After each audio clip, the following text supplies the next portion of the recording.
I'm presenting my project on the cognitive effects of semantic priming in problem solving, and the domain that I picked was within solving a crossword puzzle. The semantic priming is a psychological phenomenon where exposure to related words can make it easier to retrieve information from one's memory. So in previous studies, we see that this was studied in more of an experimental setting, so focused on isolated word pairs or more of a rapid response task. So we can apply the concept of semantic priming to a more complex problem-solving task.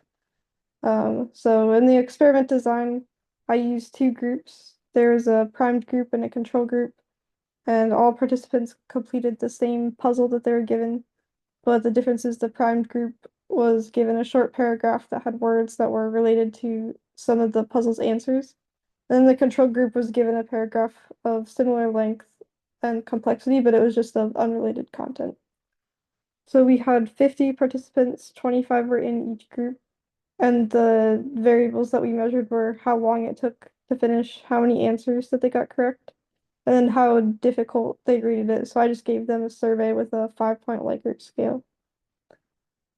So in the results, the quantitative results showed that there were clear differences between each group. So the primed group completed the puzzle significantly faster, so they had an average time of 6.8 minutes, and the control group had an average time of 8.5 minutes. The primed group also scored higher on the accuracy score, so their average accuracy was 87% of the clues, and then the control group was 79%. And they also had a reported lower level of perceived difficulty, averaging 2.4, and the control group averaged 3.6. So these results were statistically significant that we know from the p-value. So this supports the hypothesis that semantic priming helps with word retrieval and reduces one's mental effort. So to further enforce these results, I took a qualitative survey. So these were just some open-ended questions at the end of the task. And the responses from the primed group, they said that after reading the paragraph, words came to them more easily or just jumped out at them while solving. And they mentioned that some of the words seemed to linger in the back of their mind that helped them get started. And then also in the survey, 81% of participants in the primed group said that they had a moment where the word came to them instantly versus only 24% in the control group.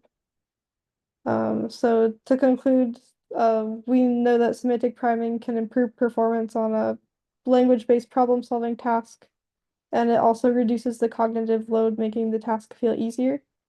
And it also shapes the subjective experience. So we could also apply these findings to different domains.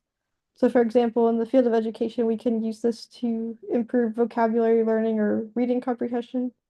Or we can also use cognitive training programs to support memory in aging populations. So this study shows how semantic priming can be proven to help with memory retrieval and can help one towards problem-solving tasks.